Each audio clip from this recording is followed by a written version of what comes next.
The Serpent Race. Who is the Serpent Race? To answer this question, I must come back to what I have presented in the past about the Chronides.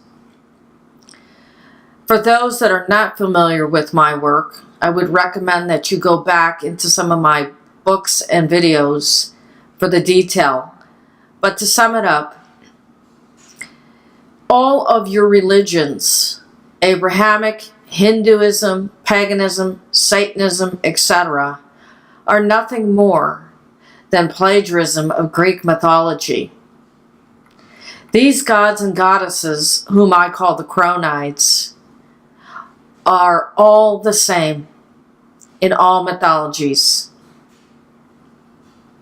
This is what I call my mythological unification theory. These people were real white people out of ancient Tyre and Crete, and Europe and Atlantis, which is now gone. Their story was written about in detail in a library out of Harvard known as the Loeb Library. The Loeb Library was created by a Jewish German-American man named James Loeb, who collected the classics from Greek, Roman, and an Egyptian scholar. Currently it has over 500 books. After getting about 50 books from this library and books from the British Library and other various esoteric books, I was able to put the story together of this family. Your Yahweh is Cronus. Your Jehovah is Zeus. Ashtoreth was the half-sister and consort of Cronus. Rhea is the Virgin Mary and Mother of God. The Osirian pharaohs came from Dionysus Osiris. Satan Lucifer is Prometheus. He started the red-haired Setian pharaoh bloodline. One side of the family was cruel and instituted human sacrifice and participated in cannibalism in their royal houses and priestcrafts, while the other side of the family followed them around the globe to put an end to their cruelty and replace it with a more Gentile culture. They are the ones from Zeus who created the agricultural cults. What I speak of, I have written about in detail. What I speak of is also known by Freemasons and was written about by Albert Pike and Helen Blavatsky. Now, my research has taken me many years to compile, and it's always still a work in progress. But I believe I have come up with the answer to what happened on this planet in the past, what is going on now, and who the Chronides were and who the Serpent Race is. Now, briefly, as I said,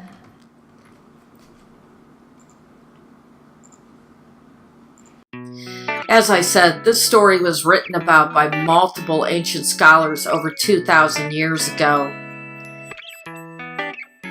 Basically, Zeus would have been the king of the gods, the father god, and he had a child by Persephone, his daughter, whom he named Zagreus. Zagreus was intended to inherit the kingdom, but Zagreus was brutally murdered by Titans when he was just a toddler. The Titans cannibalized Zagreus, leaving only his heart for Zeus to find. Zeus collected this heart, made a potion of it, and in some versions of the story, drank the potion himself, thinking that he had the soul of Zagreus inside of him. Other versions of the story say he gave it to Semele before he impregnated her. He reincarnated Zagreus into the god known as Dionysus. Dionysus is the same god as Osiris. From Diodorus Siculus' The Library of History, he says, quote, "And of the ancient Greek writers of mythology, some give to Osiris the name Dionysus, or with a slight change in form, Sirius. One of them, Eumplis, in his Bacchic hymn, speaks of our Dionysus shining like a star, with fiery eye in every ray, end quote. As I said, cannibalism was an issue. Back in those days, they didn't have the agricultural know-how around the world as we do today, and I believe as they did in a very distant past. This is corroborated again by Diodorus Siculus' Library of History, as he writes, quote, Osiris was the first they record to make mankind give up cannibalism, for after Isis had discovered the fruit of both wheat and barley, which grew wild over the land, along with other plants, but was still unknown to man, and Osiris had also devised the cultivation of these fruits, all men were glad to change their food, both because of the pleasing nature of the newly discovered grains, and because it seemed to their advantage to refrain from their butchery of one another, end quote. Now we know the rest of the story of Osiris. He was trapped in a box and set on the river to die by Set and 72 conspirators and an Ethiopian queen named Aso. After he died, his wife Isis, who is the same as Ariadne from the story of the Minotaur, she went to find his body and did find it, reburied it, and went on with living until Seth found the body and chopped it up. She had to reassemble it with the help of Anubis and rebury it in secret locations. The story goes on that there was a divergence in the family because of this. Now Seth was red-haired and he is the equivalent of the Greek Prometheus. And I will show in a bit that Prometheus was in fact in Egypt. This became a war between family members known as the Osirian pharaohs versus the Setian pharaohs. There is a timeline for this family in the Library of History by Diodorus Siculus. And it says, quote, the number of years from Osiris and Isis, they say, to the reign of Alexander, who founded the city which bears his name in Egypt, is over 10,000, but according to other writers, a little less than 23,000. Well, Alexander the Great reigned about 2,300 years ago, so this puts the timeline for this Chronide family being alive between 12,000 and 25,000 years. This is further corroborated by the writings of Manetho, who gives a quite intricate and lengthy list of the pharaoh bloodline. From this, I estimate that the Chronides existed between 15,000 and 19,000 years ago. Now these two families went on, and for quite a while the world had lived by their cults. Some were not very good because some of them had human sacrifice cults or animal sacrifice cults. Others were just simply living by the rules that were given to them by these Chronides. But about 2,000 years ago, the Jews tried to corrupt everybody with their cult, and they were kicked out of multiple countries because of it. Now, per the writings of Roman scholar Valerius Maximus, in his memorable Deeds and Sayings, 1,000 Tales from Ancient Rome, he wrote, the Jews had tried to corrupt Roman values with their cult of Jupiter Sabazius, so the praetor forced them to go back to their home. Cornelius Hispanus expelled the Chaldeans from the city and ordered them to leave Italy within 10 days to prevent them from making money out of their foreign science. The Jews had tried to pass their religion on to the Romans, so Hispanus expelled them from the city and demolished their private altars in the public places. The Senate decided that the temples of Isis and Serapis should be demolished, but none of the workers dared to touch the temples. The consul, Lucius Aemilius Paulus, took off his official striped toga, grabbed an axe, and smashed in the doors of the temple. So there you have it. This story is further corroborated by artwork of Zeus Sabazius found in the British Museum. As I said, Prometheus is Set and Satan and his other various names. From Helen Blavatsky's The Secret Doctrine, she wrote, hence the allegory of Prometheus, who steals the divine fire so as to allow men to proceed consciously on the path of spiritual evolution, thus transforming the most perfect of animals on earth into a potential god and making him free to take the kingdom of heaven by violence. Hence also the curse pronounced by Zeus against Prometheus, and by Jehovah El-Debaoth against his, quote, rebellious son, end quote, Satan. Now, the identity of these people were deliberately hidden. And this was done by the Jews, and then the Romans, and then the Muslims. As I said, these people traveled the world, and so in each culture they have a different name and variations to their story. Specifically, in the Nordic pantheon, Snorri Sturluson writes, quote, Othin died in his bed in Sweden, but when he felt death approaching, he had himself marked with the point of a spear, and he declared as his own all men who fell in battle. He said he was about to depart to the abode of the gods and would there welcome his friends. So then the Swedes believed that he had gone to the old Asgarth and would live there forever. Then the belief in Othin arose anew, and they called on him. Often the Swedes thought he revealed himself before great battles were fought, when he would give victory to some and invite others to come to his abode. Both fates seemed good to them. Othin was burned after his death, and this burning on the pyre of his body took place with great splendor. It was people's belief that the higher the smoke rose into the sky, the more elevated in heaven would he be who was cremated, and therefore a man was considered the nobler, the more possessions were burned with him. After him, North and Noatan took power among the Swedes and continued their sacrifices. This is from the Hemskringla, Snorri Sturluson, end quote. Now, it also is written by Snorri Sturluson in the Prose Edda in the Gylfaginning, quote, next they made for themselves in the middle of the world a city which is called Asgard, men call it Troy, end quote. So there you have it. We now have a connection between Egypt and Greece and Italy and the Nordic countries, and I could continue on and on. You can see some of my previous videos and other books showing you the connections to Hinduism and the religions in the America, or pantheons in the Americas, and so forth.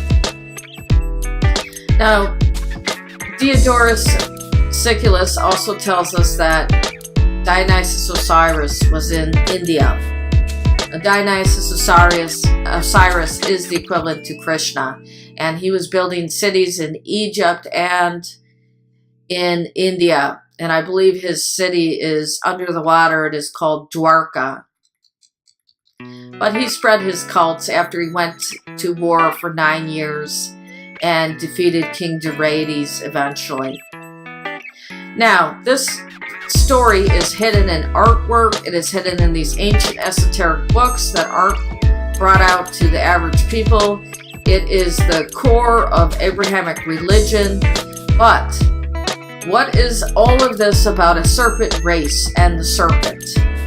We know from the story of Adam and Eve, which is a Semitic version of the story, that the serpent was a culprit to take Adam and Eve, who were the creations of this God, to serve God in his garden, to take Adam and Eve and take them away from God. Who is the serpent? Who was the serpent race? Well, we need to continue to look at the ancient writings and esoteric writings to put the story together. Now, the serpent has been an image that has been loved and hated. It is global. Many of the pantheons involve the image of the serpent. So let's take a look. We have quite a bit of it involved with the Nagas in India.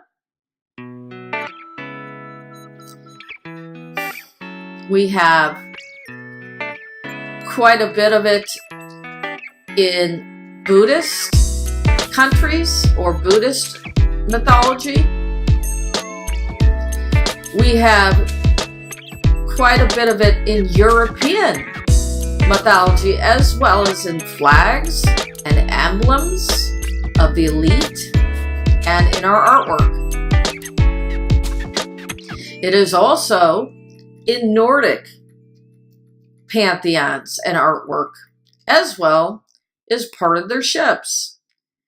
The serpent is also seen in Aztec codices.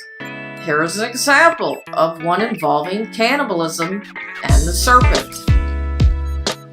Quetzalcoatl is also referred to as a feathered serpent.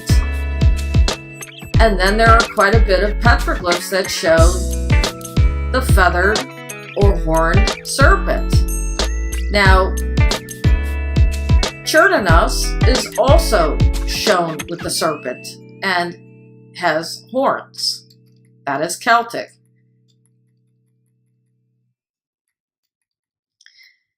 In Egyptian pantheons, the Ogdad is associated with serpents. The females were shown as serpents and the males as frogs. Dragons are just another form of the serpents. Seafaring Danes and Phoenicians and even Minoans had serpents on the front of their ships. Loki's son was shown as a serpent. The Midgard serpent around the earth is another example. The figure of the Gnostic Abraxas, who is Thoth, also has serpents for legs. The lion-faced deity with a serpent's body, known as the demiurge, which is Cronus, is also serpentine. The emblem of the Theosophical Society has the Ouroboros, or the snake biting its tail, as part of its emblem, along with other chronide symbolisms such as the swastika, hexagram, and ankh. Asclepius, who was said to be a descendant of Apollo and a father of medicine, has the serpent around the staff as his symbol. The Gorgons have a double helix serpent symbol as well. So does the Minoan goddess, who holds up two snakes. Another goddess on an item from Sweden also holds two snakes. Ishtar also has the symbolism of the entwined serpents. This caduceus or Hermes symbol is part of the medical field used even today. Here is a Army badge, U.S. Army Medical Corps plaque. The rod of Asclepius is also used in the medical field. Here is the flag of the United Nations with that serpent around the staff, as well as the Emergency Services Star of Life symbol. The double helix can be thought of as a doubly entwined serpent. At the Great Gallery at Horseshoe Canyon in Utah, the giants are holding two serpents. And I could go on and on. So you can see that the serpent symbolism is global. It was mostly associated with the Phoenicians and Vikings and their ships. Those people were red-haired. It is also associated, as I just showed you, with the Nagas of India, who were said to be a separate race with mental telepathy abilities and mind control abilities. And they lived in an underground kingdom. They interbred with the Indian people as well. The question is, was this Naga race reptilian and known as what we call the Greys or the reptoids? Well, the answer is no. And how do I know this? Because I went to speak to a Hindu priest and I showed him a picture of these so-called Greys, specifically one from Whitley Strieber's book, Communion, and I was told that that image is not a Naga and it's not part of Hindu culture.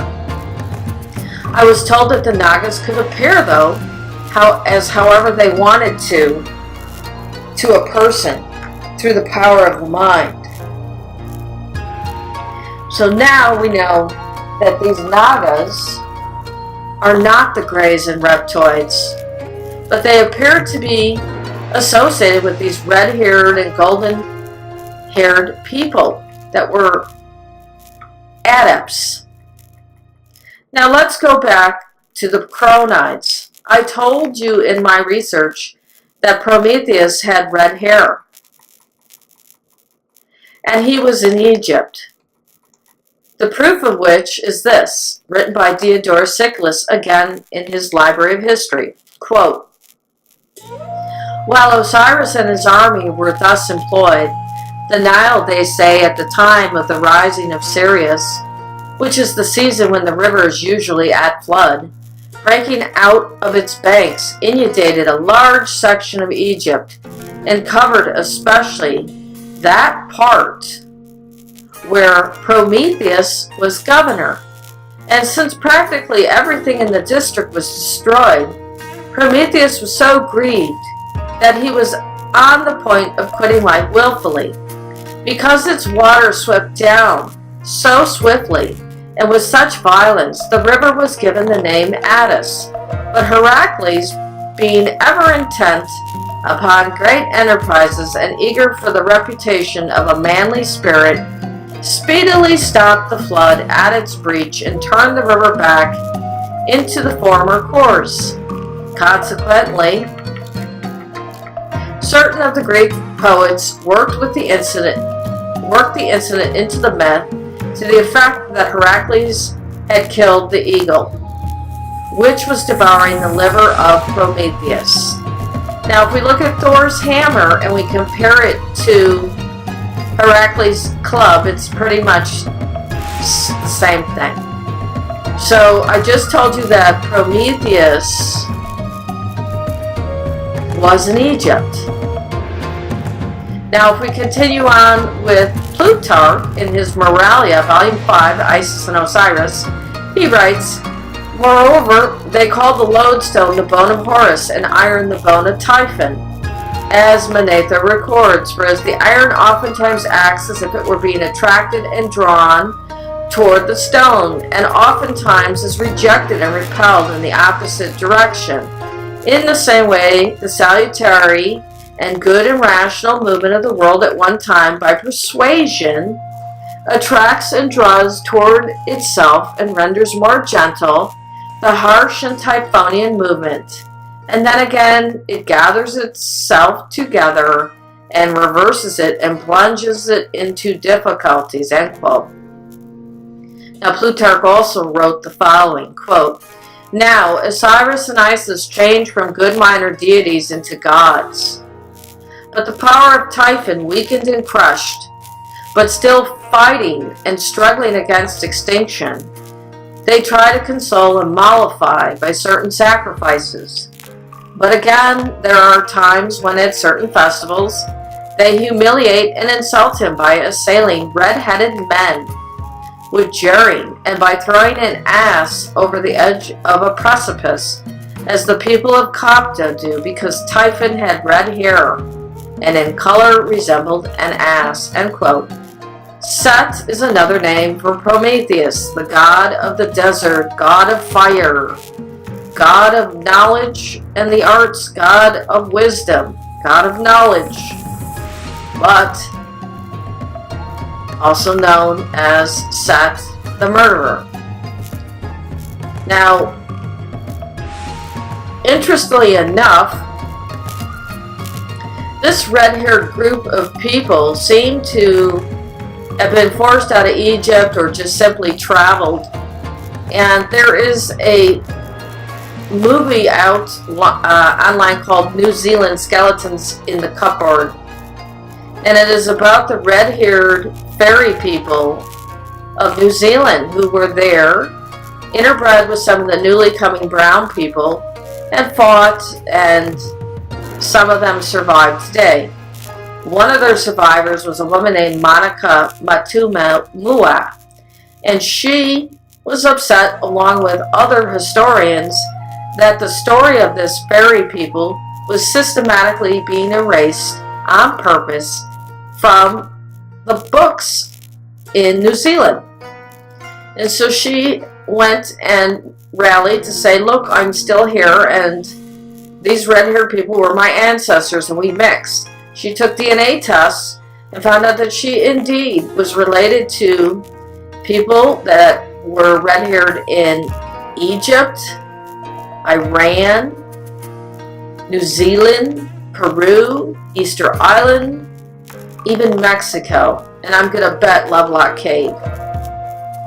But she had to go political to prove this out. Now, interestingly, I found a sculpture found on Easter Island, and it looks like a white man with a heavy beard, bigger nose, a strong chin. The Moai also had red hats to represent the red-haired ancestors as well. Now, I've told you about Lovelock Cave. It's something I've studied, and that Sarah Winnemucca wrote in her book Life Among the Paiutes that they went to war with the red-haired people in the area of Lovelock Cave, and they couldn't get along, and they went to war for about 3 years, and unfortunately the red-haired people were all killed off. Now, she says that their number was about 2,600. And after the war, whatever was left went into a cave, and they set the cave on fire and killed them through smoke inhalation. Now, bodies have been found in that cave that were red-haired. It is something I'm following up on. And there are still some of those bodies in museums that I am trying to get access to and have not been successful to at this time. I am worried that those bodies will disappear, those mummies. So I can't say too much right now, but we can prove this out today through DNA testing of at least 55 sets of these mummies. But she says that they killed off this tribe, and they were fighting, and the tribe was doing cannibalism on her tribe. Yet, we also have stories of what the Paiute did to them. For example, in the 2 anthropologists who examined the cave in the early 1900s, they wrote, quote, "The story is that the northern Paiute used to capture these people, cut off their fingers, penis, and ears, and tie these to the blankets of the girls, or throw them into the midst of a group of girls playing games to tease them. After the ancient Sai were driven out of Nevada, the northern Paiute and Washoe fought together against the Pitt River Indians," end quote. So they were very nasty as well. So they can't really claim a victim card. And this story is, these mummies are being kept from being tested. There's a lot of money involved with our tax dollars given to these tribes to store nuclear waste or other things on their land. And I believe that's part of the problem. But that will be discussed at a later time. So I believe that this red-haired race associated with the serpent out of Egypt, and I'll show you that, traveled all over the place. Now, some of them went east from Egypt, and some of them went west. Now, like I said, some of them went west, and those would be the descendants of Iapetus, who's also known as Atlas, who's the father of Prometheus, who is Set. And I will show you that in a minute. Now let's skip around a little bit and look at the Nag Hammadi library, who they call the Archons, as well as the Book of Enoch, to get a description of these gods. I've told you before that these gods had to change their appearance to mate with the daughters of men and basically enslave them. But what did that mean about changing their appearance? We don't know. There was a lot of tattooing, so I don't know if that was part of it or not. In the Nag Hammadi library, they talk about a ruler being androgynous and making a vast realm. And he says that it is I who am the God of the entirety. And Zoe, the daughter of Pistisopia, cried out and said to him, "You are mistaken, Sakla," for which the alternative name is Yaldabaoth. She breathed into his face, and her breath became a fiery angel for her. And that angel bound Yaldabaoth and cast him down to Tartarus, below the abyss. So, end quote. So basically, I just told you that he's the equivalent of Cronus. I've shown this before. It continues on that Sabaoth was the son of Yaldabaoth, and he replaced him. The goddess brought him up. This is basically the same story as Zeus replacing Cronus. Now, from the Book of Enoch, we do get a good description, and it says from the Old Testament Pseudepigrapha, the Ethiopian Book of Enoch, not the Semitic or Slavic, but the Ethiopian Book of Enoch, it says, quote, "And they lifted me up into one place where there were the ones like the flaming fire, and when they so desire, they appear like men. And they took me into a place of whirlwind in the mountain. The top of its summit was reaching into heaven," end quote. Now, the Book of Enoch was forbidden to have, but it emerged out of Ethiopia eventually.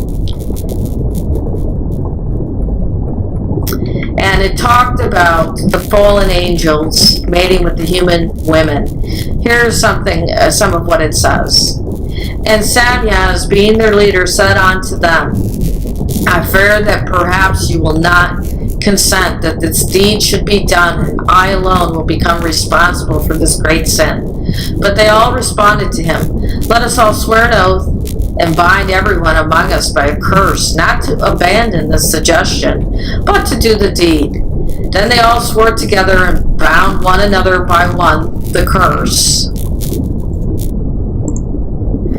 And they were altogether 200, and they descended into Ardos, which is the summit of Hermon. And they called the mount Armon, for they swore and bound one another by curse." End quote.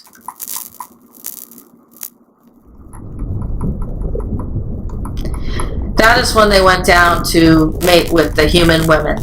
Another passage from this states, "And I saw the sons of the holy angels walking upon the flame of fire. Their garments were white, and their overcoats, and the light of their faces was like snow." End quote. Continuing on. "And I saw countless angels, 100,000 times 100,000, 10 million times 10 million, encircling that house. Michael, Raphael, Gabriel, Phanuel, and numerous other holy angels that are in heaven above. Go in and out of that house. Michael, Raphael, Gabriel, Phanuel, and numerous other holy angels that are countless. With them is the antecedent of time. His head is white and pure like wool, and his garment is indescribable. I fell on my face, my whole body mollified, and my spirit transformed." End quote. Now, further into this Book of Enoch, we discover that Noah appears to be similar to the Watchers. Here's what is written. "And after some days, my son Methuselah took a wife for his son Lamech, And she became pregnant by him and bore him a son. And his body was white as snow and red as a rose. The hair of his head as white as wool, and his diadem beautiful. And for his eyes, when he opened them, the whole house glowed like the sun. Rather, the whole house glowed even more exceedingly. And when he arose from the hands of the midwife, he opened his mouth and spoke to the Lord with righteousness. And his father Lamech was afraid of him and fled and went to Methuselah his father. And he said to him, I have begotten a strange son. He is not like an ordinary human being, but he looks like the children of the angels of heaven to me. His form is different, and he is not like us. His eyes are like the rays of the sun, and his face glorious. It does not seem to me that he is of me, but of angels, and I fear that a wondrous phenomenon may take place upon the earth in his days. End quote. So I just told you that they're white as snow, and you have to deal with that. There's nothing racist about it. This was written by Ethiopians. You're going to have to deal with this, that these angels and God, and the antecedent of time is Cronus, I've proven that out before, were white as snow. Now, continuing on in the Dead Sea Scrolls, what is interesting is that they're frightening.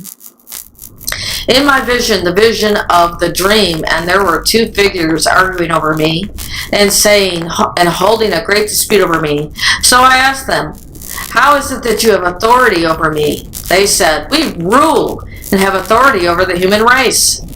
And they said to me, which one of us? I lifted my eyes and saw one of them, whose appearance was dreadfully frightening. His clothing was multicolored and very dark. And I saw another, and he was pleasant in his appearance, and his face was laughing, and he was covered in white. End quote. This was about the father of Moses, named Amram. Now, what are these things? Well, to get a clue, we need to look at a cosmetic called Venetian cerus, or spirits of Saturn. It was a cosmetic with white lead that made the user appear snow white. It was used by the elites until they realized that it was causing lead poisoning and their hair to fall out. I would believe that this was probably used by the ancient Cronites, or perhaps the Cronites were actually Snow White. Now here's a face of one of these elites who has red hair, and her name is Elizabeth I of England, and she used Venetian cerus quite a bit. On this image of her, known as the rainbow portrait, you can see that there is a serpent on her sleeve, and she is giving various hand signals with her hand. And she is red hair. I've talked about the ancient Greek slaves in the mines. Everybody's basically been a slave. Every culture has had it. And that was the intention of the creation of these smaller humans, was to do the hard work for these overlords, these larger snow white gods and goddesses. Interestingly, here is the Virgin Mary with a snake under her feet, holding a fruit in its mouth. Now, we have gone from a matriarchy to a patriarchy without a doubt. And the serpent was associated, or the dragon, with this matriarchy as well. To me, the serpent race is something that came from the Cronides before Zeus took over, even though Zeus is also represented as part serpentine in various artworks. The symbols of this serpent race are found globally. One of them is the Yaz, and it is found on the Berber flag. Here is a picture of Kahina, a 7th century female Berber religious and military leader. The Berbers were on Canary Island. Here's a picture of Heracles wrestling with the Libyan giant Antaeus. Now, I've told you that Iapetus and his people went west of Egypt, and they went into northern Africa. From the Library of History, we read, quote, "After the death of Hyperion," the myth relates, "the kingdom was divided among the sons of Uranus, the most renowned of whom were Atlas and Cronus. Of these sons, Atlas received as his part the regions on the coast of the ocean, and he not only gave the name of Atlanteans to his peoples, but likewise called the greatest mountain in the land Atlas. They also say that he perfected the science of astrology, and was the first to publish to mankind the doctrine of the sphere. And it was for this reason that the idea was held that the entire heavens were supported upon the shoulders of Atlas, the myth darkly hinting in the way at his discovery and description of the sphere," end quote. So I just told you he went out by Mount Atlas and in northern Africa, and they were in Libya and the Canary Islands. So this part of the Prometheans went west, whereas another part of it went up in Egypt and Syria, and probably along with other people from this group into India and so forth. And the science of astrology is said to have been perfected by the fallen angel Baraquiel. So Baraquiel is the Greek Iapetus. You can find a Yaz in all over the world, and here's one in petroglyphs at Sloan Canyon in Nevada. Now the Yaz represents a free man, which is interesting because that is a Freemason concept. Now the whole mystery of the Cronaids, in my opinion, is embedded in Freemasonry. The great architect is Cronus. I've proven that out in previous videos. But I believe that their god Lucifer is Prometheus. Now here's the swastika. It is most famously used by Adolf Germans during World War II. But this is an ancient symbol. It is found globally. Here it is in Hinduism. It's on a Hopi rattle. It is global. The other symbol would be the sun spiral, which probably represents the zodiac, which would have been perfected by Iapetus or Atlas, as he was the perfectionist of astrology. Here it shows up all over Nevada, and it is here at the Valley of Fire. It is at the oldest petroglyphs in Nevada, known as the Winnemucca petroglyphs, and it is also at Dock on a curbstone in Ireland. I believe that this red-haired race traveled the world, and unfortunately at times they couldn't get along with people. Sometimes they interbred and kept the peace, other times they didn't. But the royal family that they interbred with would create these human sacrifices to control the people. Here's a picture from the Aztec Codex about the sacrifices. And the temples in Mesoamerica resemble a Kabbalah model.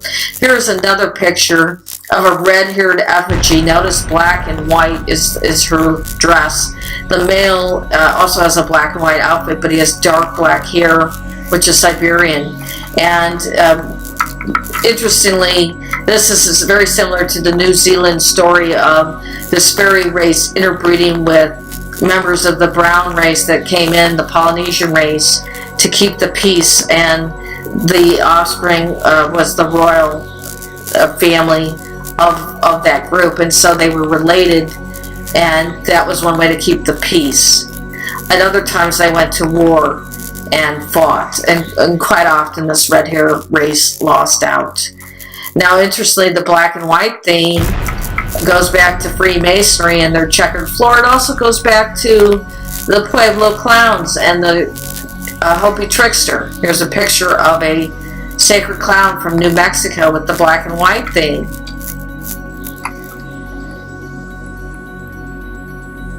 Now, Helen Blavatsky is a very interesting subject. I've done various videos on her, but she talks quite a bit about the mysteries and the serpent, and she talks about the Nagas. But the question is, what were these Nagas? And some of the passages that she writes helps to reveal that.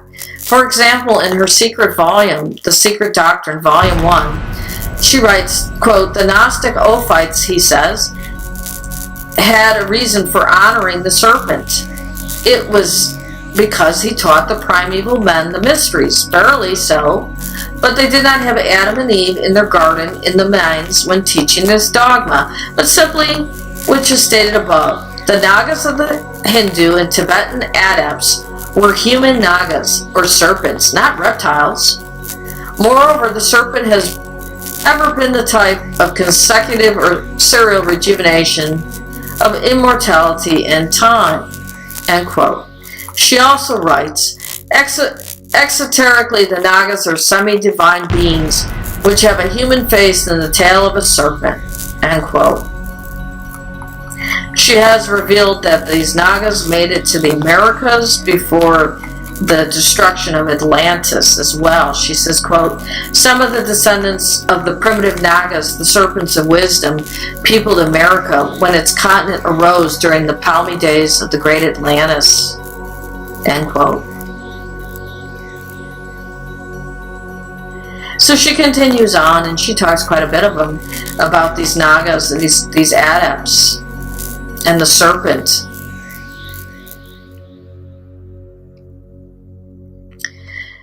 So the question is, again, who were these serpents? And it appears to me that it was an adept and part of this Chronide or Promethean bloodline.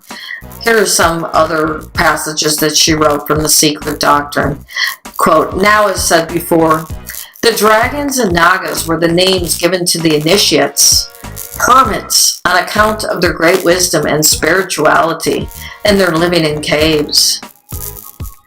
End quote.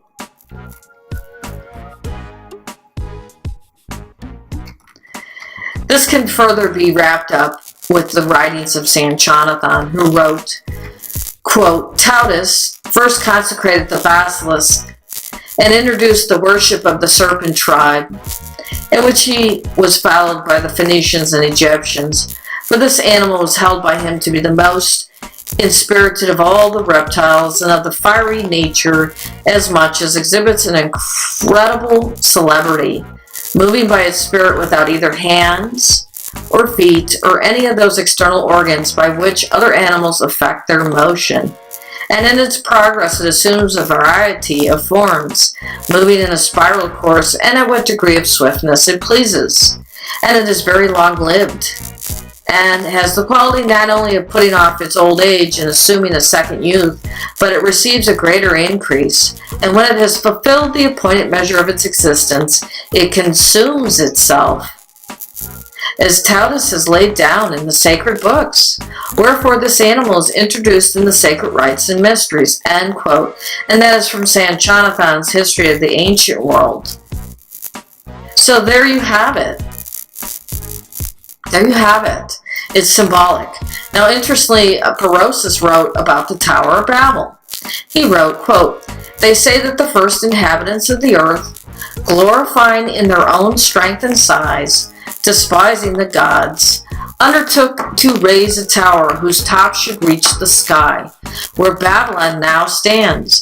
But when it approached the heaven, the winds assisted the gods and overturned the work upon its contrivers, and its ruins are said to be at Babylon, and they introduced a diversity of tongues among men, who till that time had all spoken the same language, and a war arose between Cronus and Titan. But the place in which they built the tower is now called Babylon, on account of the confusion of the tongues, for confusion is by the Hebrews called Babel. End quote. So there you have it. The tower was just built by these Titans, and Cronus was angry at them, and he rejoiced when the winds blew it over. So going back to these Nagas, what's interesting is in the ancient Hindu writings, the Mahabharata, they talk about these weapons that would just burn up the earth and animals. And a very similar situation occurs in the Titanomachy, written by Hesiod, where the waters are burned by this weapon. End quote. Or here's what he wrote, quote, Zeus no longer restrained his might. But now his heart was filled with wrath, and he revealed all his force from the sky and Olympus both. He came throwing a lightning flurry. The bolts flew thick and thunder and lightning from his massive hand, whirling a holy flame. One after another, the life-giving earth resounded. In flames, the vast woods crackled loudly about. All the land and ocean streams and the barren sea were boiling. The hot blast enveloped the land-born titans. The flame reached the upper brightness in its fury. Although they were strong, the blazing glow of thunder and lightning blinded their eyes. The awful heat seized chasm, it seemed, end quote. I told you before in my work that the type Maki was over Zagreus. So basically, it appears to be some sort of an atomic bomb, and the same kind of weaponry is described in Hindu texts. So now, let's talk about cannibalism and the elites. One of the famous elites, named Elizabeth Bathory, was known to have kidnapped and drained young maidens of blood that she bathed in to keep her youth. She was caught and imprisoned till her death. Most interestingly is that her coat of arms is that of a dragon. There are other stories and whispers about the elites kidnapping children and human sacrificing and cannibalizing them. This was especially well known in Mesoamerica. Cannibalism is still occurring today in Africa, Papua New Guinea, and the Middle East.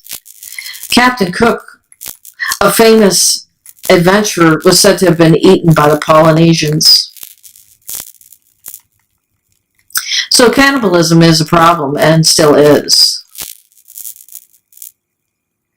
So now, I have told you all of these things, and I've told you a description of these elites as being snow white, tall, probably had elongated heads, able to control minds through some sort of mental telepathy.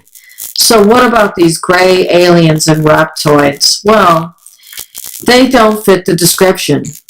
These grays have been shown in the public eye since the time of Aleister Crowley. Now, you could theoretically argue that it goes back to ancient petroglyphs of faces with large eyes, but that's questionable.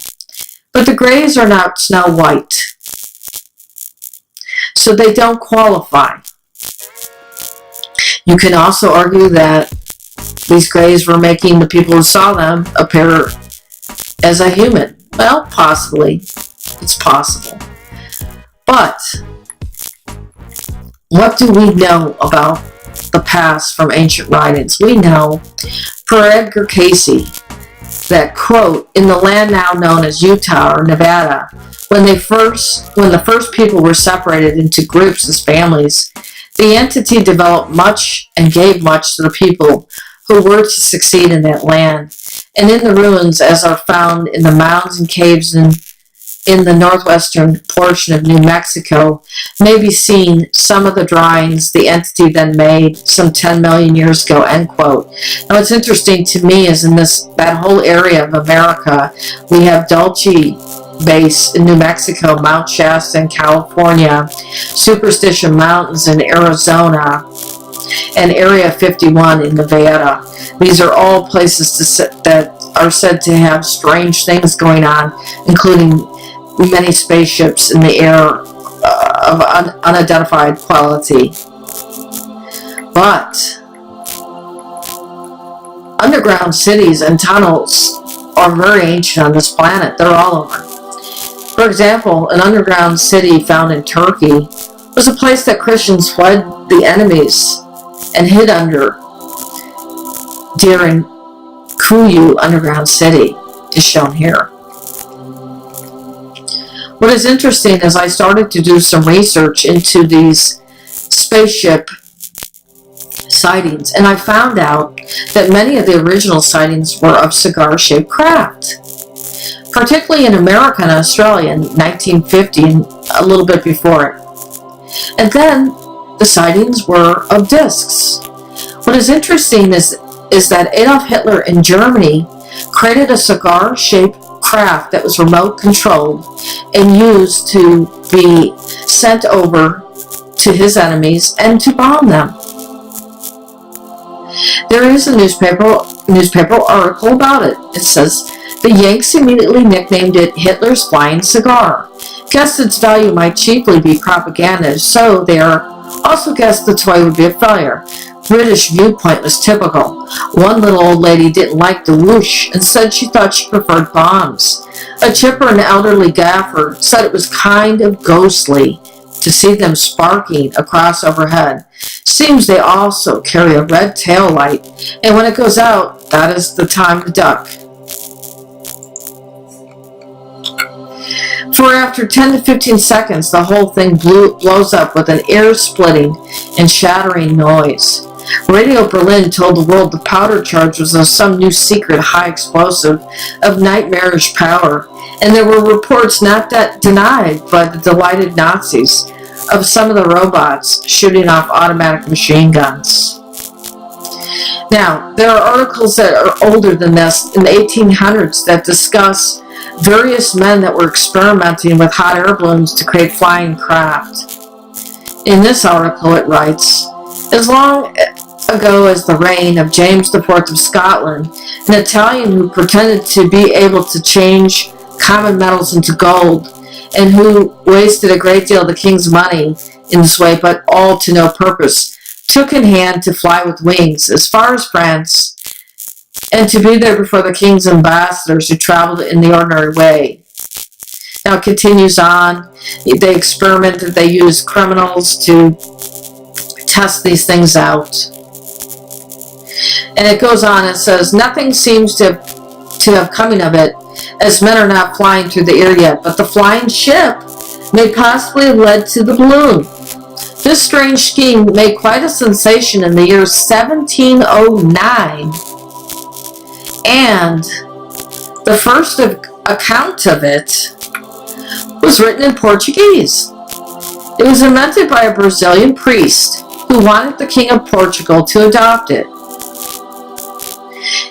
In an ancient document purporting to be an address made to the monarch, we read, Father Bartholomew Lawrence says that he had found out an invention by the help of which one may more speedily travel through the air than any other way, either by sea or land, so that one may go 200 miles in the 24 hours.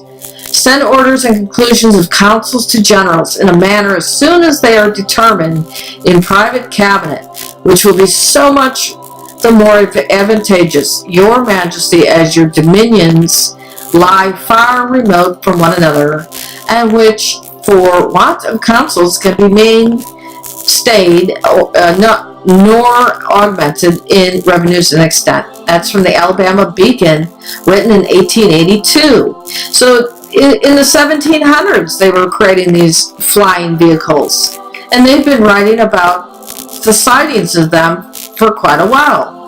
And then Adolf Hitler came along and created these remote-controlled cigar-shaped ships.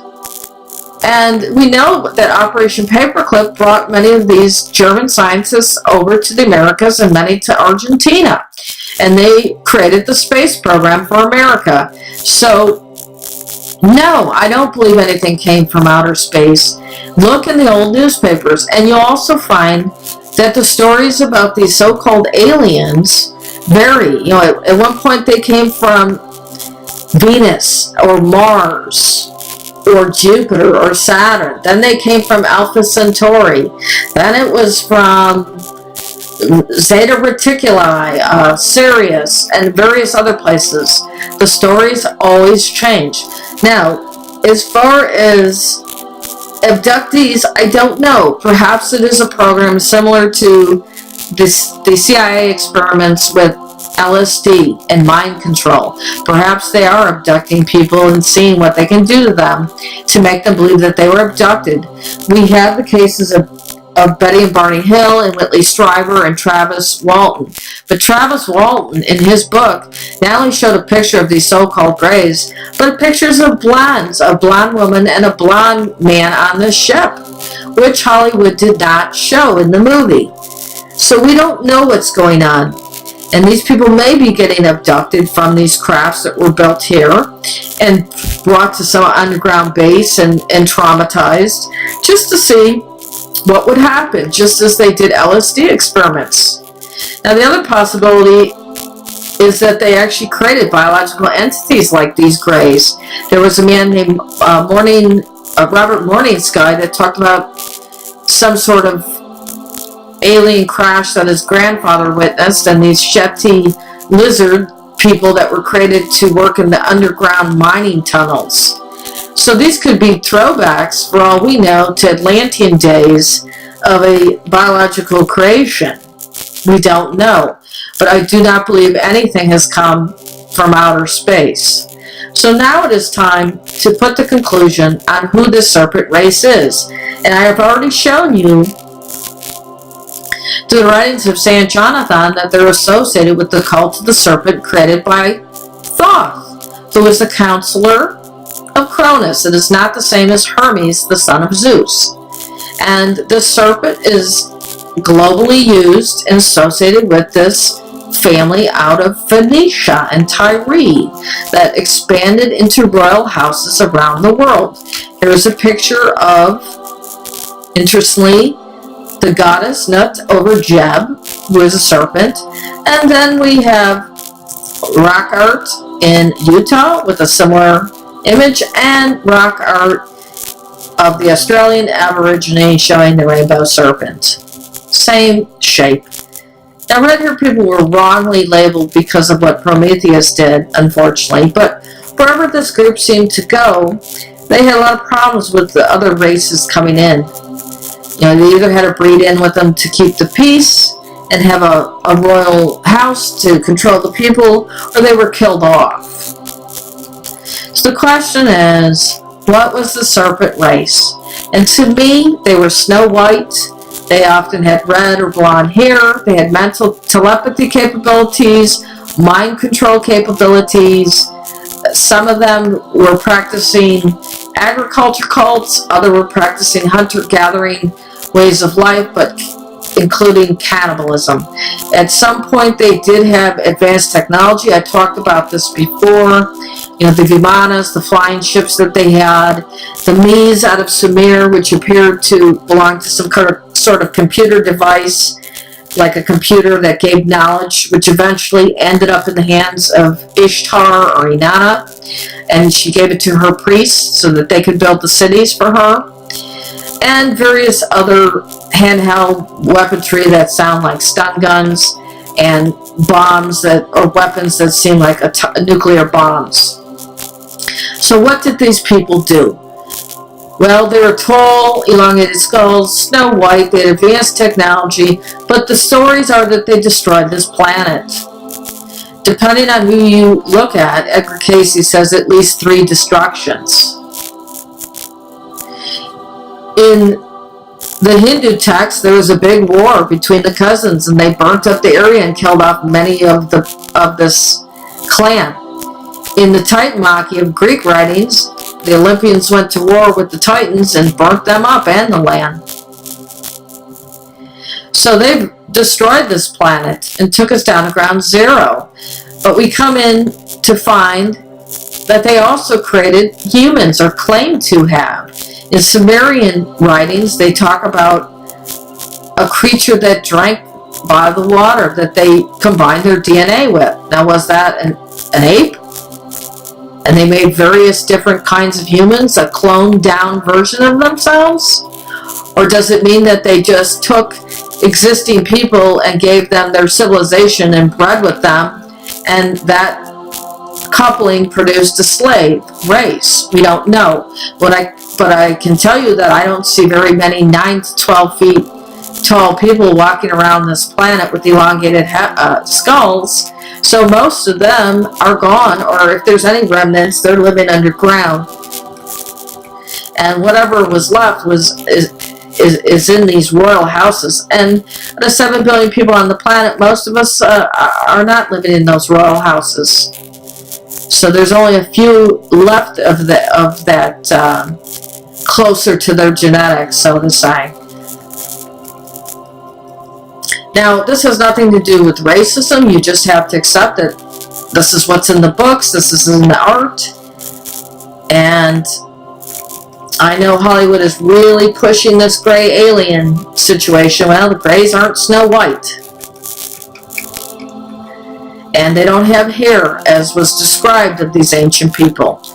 I could show you that Hollywood goes around and they look at existing art and existing architecture to create their movies and animations. I was at an exhibit at the Milwaukee Art Museum and it proved this out. So are these people in Hollywood looking at ancient petroglyphs when they come up with these images of this gray alien? We don't know. We just don't know. I've never seen anything with this gray alien or reptilian imagery that Hollywood shows in anything I've seen. The closest is in these petroglyphs with large eyes, but even that's questionable. So I do not believe that the Serpent Race is the gray alien or reptilian. If anything, those are subservient to these blondes or Nordics that people talk about seeing on these ships or wherever they're taken, that give these beings commands on what to do, if that's even true, or if it's not just some kind of CIA or military experiment, such as the LSD experiments they were doing. But what I can tell you is that consistently in all of the mythologies and writings that I've seen, this ancient Cronite group claims that they created humans. But what was frightening to them was that the human had a soul. And it freaked them out.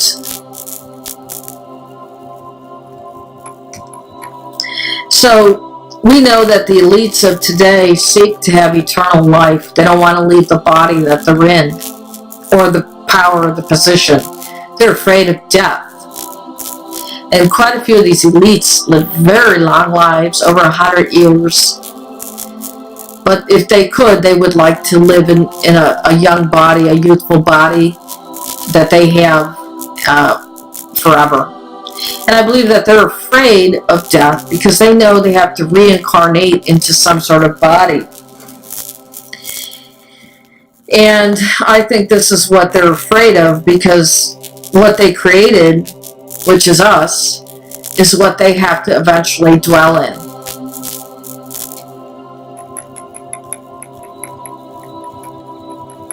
Now, the Gnosis of the Gnostics was that if you could understand the spiritual truth that you're a divine spark and that this material world was created by the demiurges Cronus and it's not perfect, but you are divine only inside of these bodies, you have created your freedom. That is how you will escape.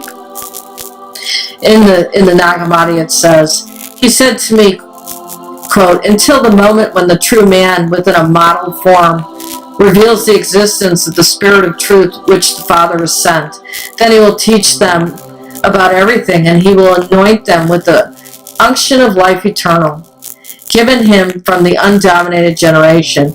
Then they will be freed of blind thought, and they will trample underfoot death, which is of the authorities, and they will ascend into the limitless light where the sown element belongs. Then the authorities will relinquish their ages, and their angels will weep over their destruction, and their demons will lament their death. Then all the children of the light will be truly acquainted with the truth and the root and the Father of the entirety and the Holy Spirit. They will all say with a single voice, the Father's just, truth is just, and the Son presides over the entirety. And from everyone on to the ages of ages, holy, holy, holy, amen. End quote. From the hypostasis of the archons, the reality of the rulers. The Son is Jesus Christ, his Father is Zeus. That is the Osirian pharaonic bloodline. So, until you realize what the past of this planet was, and that we're just probably a scaled down version of what was before, and they decreased our lifespan. They probably lived thousands of years. And our mental telepathy capabilities, our adept capabilities, you're in a prison. When you free yourself of these religions and these lies, and you know the truth, you'll be able to trample all of this prison down and move forward.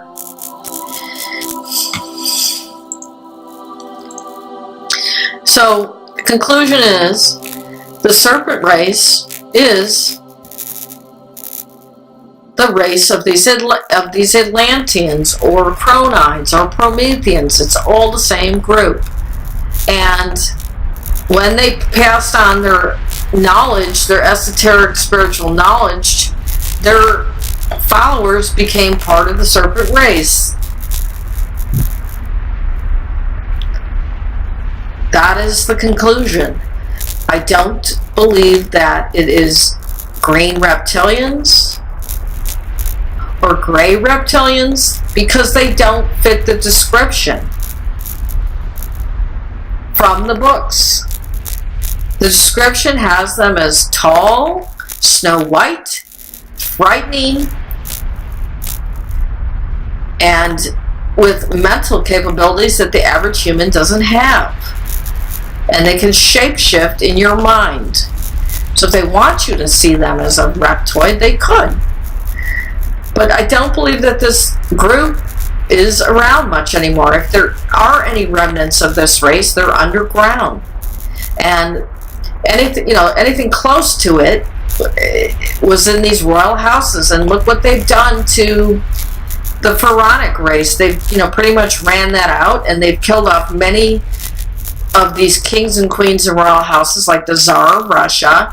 And what do we have left? We don't know who these people are. Are they Prometheans? Are they from Zeus? From whomever? We don't know. But they've been in power for a long time, and they control people through their religion. And they go around and destroy ancient sites and burn books and force you on these slave religions. And if you want to be free, you'll listen to what I just said and do your research. And once you know the truth and your soul is set free, you are free out of this prison. And then you are free to make this world what you want. Now, the earth judged these people because of what they did to it with all of their bombs and destructive technology, so that they could not be on the surface and could not be who they were. They destroyed everything they had, and they lived through us. We're like their creation, but we have these remnants of these rulers that don't do anything for us anymore. So, in my opinion, it is time to take care of it ourselves. But the serpent race did not come from outer space.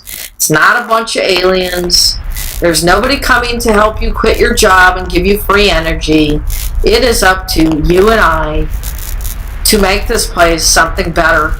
And even if you die or leave this place, you don't know if you have to come back. And it seems to me reincarnation is a high probability. So if you don't take care of it, you'll probably have to come back and deal with what you didn't do. And Hindus believe that quite a bit. You have lessons to learn until you have fixed it and you've detached. That is the end of my presentation on the serpent race.